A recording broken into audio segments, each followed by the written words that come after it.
Tu ouvres un livre, tu commences à lire et direct, tu te dis oh, j'ai trop envie de regarder mon téléphone.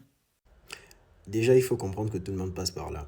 C'est fait à dessein. Je vous explique un peu plus en avant.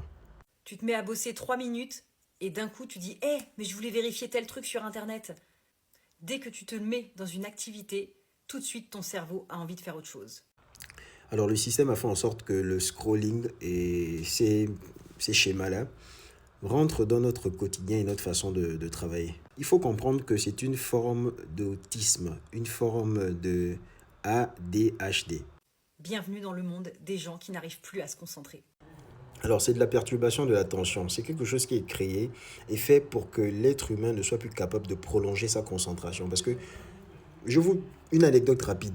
Lorsque j'étais un peu plus en arrière, et ça a toujours été le cas, lorsque j'affrontais un examen, même si je n'avais pas étudié, même si j'allais à l'examen avec 50% de connaissances, il fallait juste que je me concentre pour gagner et pour réussir. Des fois avec une note élevée. Le principe, ils ont compris que enlever la concentration dans la tête de l'homme, dans la tête de l'être humain, empêche la création, empêche le lien entre la cognition et la créativité. Parce que quelqu'un qui est concentré peut mieux penser, quelqu'un qui est concentré peut mieux élaborer, quelqu'un qui est concentré voit clair. Et pour être concentré, il faudrait être focus. Bon, c'est la même chose. Mais pour être concentré, il faudrait qu'il n'y ait pas d'éléments perturbateurs. Sauf qu'on nous a attrapés au niveau des éléments perturbateurs, à l'élément perturbateur, en nous faisant consommer ce qu'on aime. Auparavant, ce n'était pas le cas. On ne savait pas. On ne savait pas ce que c'était. C'est-à-dire, lorsqu'on vous expose à quelque chose pour la première fois, vous ne savez pas quoi éprouver. Okay? C'est l'habitude qui crée le confort. Et lorsque le confort est installé, même si vous savez que là c'est dangereux ou bien c'est mort, vous allez toujours rester. En observant bien sûr, parce que lorsque je vais dans les supermarchés, je me balade, je vois surtout des jeunes parents. Les jeunes parents, quand je dis jeunes parents, c'est ceux qui sont vraiment vraiment plus jeunes que moi. Ils ont cette culture-là. Donc, ce qu'ils font, c'est quoi? Ils créent des enfants autistes. Des enfants naissent en bonne santé. Mais comment ils font pour créer des enfants autistes? Ils donnent à ces enfants les écrans très tôt.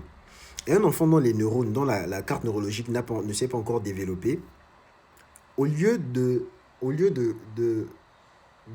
croître naturellement en faisant développer ses neurones et son système nerveux par son entourage, en faisant des choses, en cherchant à savoir ce qui est autour de lui.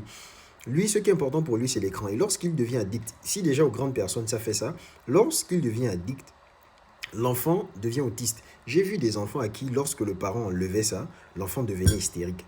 Et ça, vous le savez, je ne suis pas en train de vous apprendre quelque chose.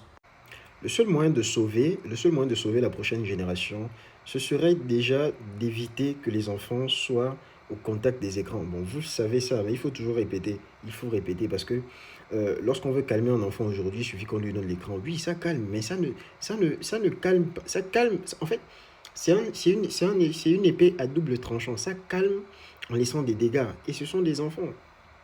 Donc, vous devez éviter que vos enfants soient au contact de ça. D'aucuns me diront, oui, la technologie, le monde est... Il y a la façon, il y a une manière d'utiliser tout, d'utiliser toute chose. Moi, je dis toujours que avant un certain âge, aucun enfant ne doit être au contact des écrans, sauf si c'est la télé. Donc, vous devez empêcher vos enfants. Vous ne devez même pas faire en sorte que vos enfants soient au contact des écrans bleus avant 10 ans. Quand je dis avant 10 ans, de 0 à 5 ans, pas de télé. Et de 5 en montant, voilà, des séries télévisées, des programmes télévisés. Et même là encore, vous devez fractionner ça dans la semaine. C'est le seul moyen. Vous ne pouvez pas donner à l'enfant des choses, des petits dispositifs avec lesquels vous allez les calmer parce que vous avez trop à faire. Vous voyez comment ça se passe avec les Asiatiques. Copiez-les. Copiez-les.